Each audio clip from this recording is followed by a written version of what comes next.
Avant de faire la 4e vidéo que j'ai annoncée, qui démontrera par A plus B que la démarche JL est le seul programme réaliste, applicable, finançable, budgété, budgété, il ne faut pas exagérer, il était budgété sur les chiffres de 2017. Mais depuis, les psychopathes ont quasiment doublé, voire triplé parfois, les déficits budgétaires annuels, donc il faudra tout refaire, mais les bases seront les mêmes.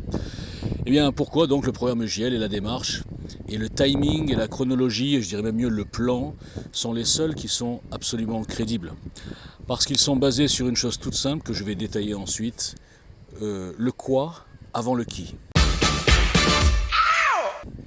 C'était un des slogans de JL que quasiment personne n'a compris, pourtant c'est une évidence et d'une clarté absolue. Il suffit de se retourner, notamment sur les 4 derniers présidents. Ce sont donc des qui auxquels les gens ont fait confiance. Donc nous avions la fracture sociale, on rigole un petit peu quand même. Nous avions ensuite le Karcher, d'accord, donc la stratégie de Sarkozy était très simple, je prends un petit peu de discours du Front National, un discours dur, etc. Donc du coup je fais baisser le Front National, les gens pensent qu'enfin on va reprendre notre pays en main au niveau de la justice notamment, et pas que, et même de l'immigration.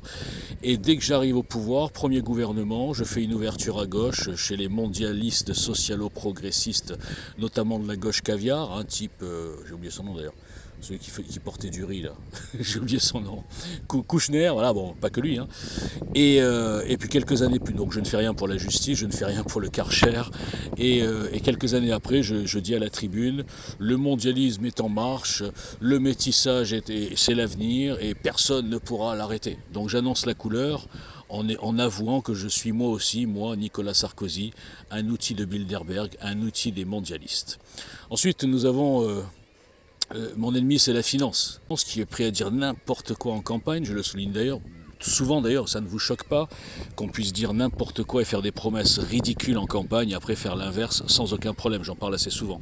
Donc lui c'était, alors c'est super, je vais ramener tous les gauchistes, tous ceux qui ne comprennent rien à l'économie, je vais leur dire que tout ce qui dépasse, je sais pas combien c'était, on était riche à 4000 euros avec, avec Hollande, tout ce qui dépasse 1 million d'euros, je sais pas quoi, c'est 75%, etc. Comme ça on est bien sûr que personne viendra investir en France, comme ça on est bien sûr que les Français riches vont partir, comme ça on est bien sûr de devenir peu à peu un pays complètement sous-développé. Ensuite, dès que j'arrive au pouvoir, évidemment que je ne le fais pas, ou ça dure 6 mois je crois, donc parce que c'était absurde, mais ça a fait venir les gens.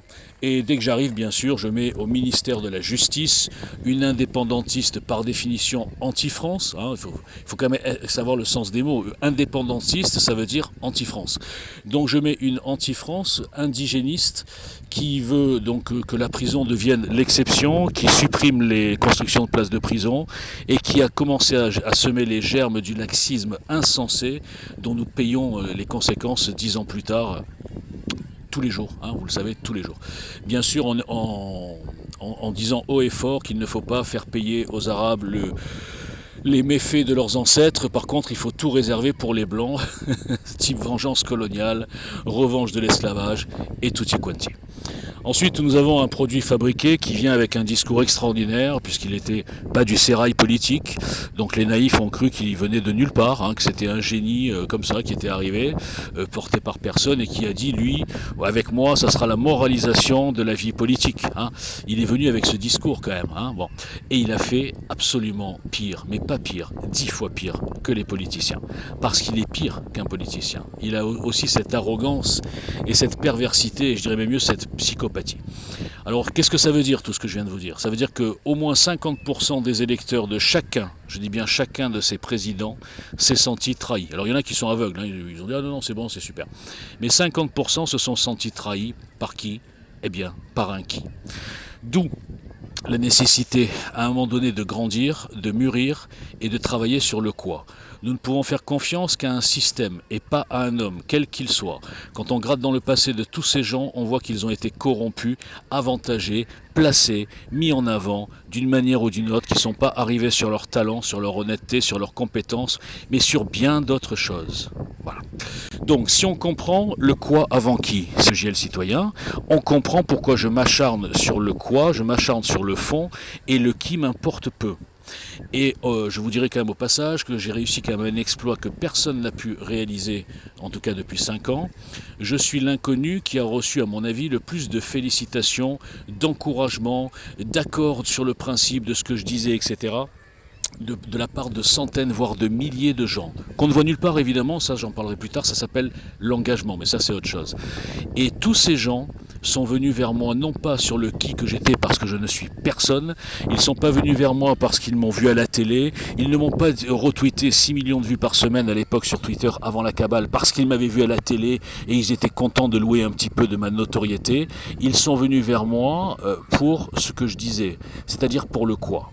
Et regardez autour de vous, il n'y a personne dans le paysage médiatico, même le paysage des résistants ou même des gilets jaunes et tout ce que vous voulez, il n'y a personne qui est complètement inconnu, qui n'a jamais eu aucun média et qui a fait un travail colossal comme j'ai pu le faire avec d'autres citoyens sur EJL, qui a écrit 200 articles, qui a écrit un programme, qui a fait 500 facecam qui traitaient chaque fois de problèmes de fond et bien sûr après qui a été boycotté, comme je le dis tout le temps, ostracisé, diffamé, insulté, effectivement, et tous les gens sont partis.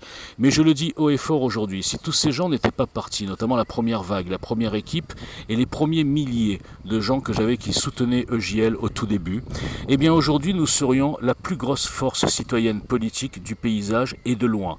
Et nous pourrions enfin diffuser cette idée extraordinairement simple qui consiste à dire que nous sommes capables de construire un quoi, incassable. À la fin, le qui deviendra un détail. Alors je sais que de tout temps, depuis 2000 ans, les peuples ont toujours suivi des qui. On me le dit tous les jours et je sais. Mais où ça nous a mené de suivre des qui, notamment en politique? Où ça nous a mené? Ça nous a mené à un kidnapping total par une bande de psychopathes gérés et placés et traîtres, on va dire, par l'étranger et qui n'en ont rien à foutre du peuple et qui jouent contre leur pays. N'oubliez pas la différence qu'il y a, et d'ailleurs il n'y en a pas, entre une occupation type nazi à l'époque, les Allemands, qu'est-ce qu'ils faisaient les Allemands? D'abord ils faisaient payer à la France des sommes énormes tous les jours, il y avait comme une location, on va dire ça comme ça, et ils pillaient les ressources, ils pillaient la main d'œuvre avec le service de travail obligatoire, etc. Donc en fait nous étions occupés d'une manière militaire et on le savait, c'était clair. Aujourd'hui qu'est-ce que nous avons? Nous avons une occupation, une double occupation, grâce à des collabos qui sont placés au pouvoir et qui vendent la France par petits morceaux, qu'ils font tout ce qu'il faut, mais jamais dans l'intérêt de la France et du peuple, toujours dans l'intérêt du plan global des globalo-fascistes. Donc nous sommes sous occupation. Nous avons perdu une guerre sans nous apercevoir qu'au fur et à mesure, des gens étaient placés pour détruire la France à petit feu.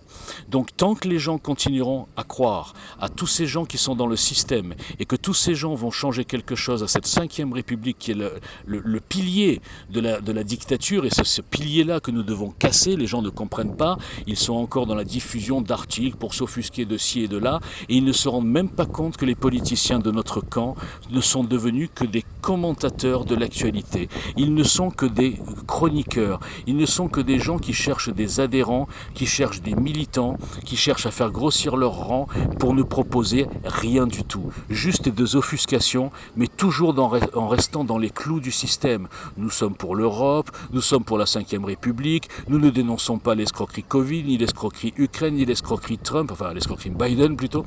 Voilà quels sont les gens auxquels vous faites confiance. Et ces gens évolueront dans le même système. D'abord, ils n'arriveront jamais au pouvoir, je ne vais pas redire des noms, je l'ai dit toute la journée, et vous supportez des choses qui sont inutile, au lieu de prendre votre destin en main et de construire quelque chose de complètement inédit qui surprendrait le système.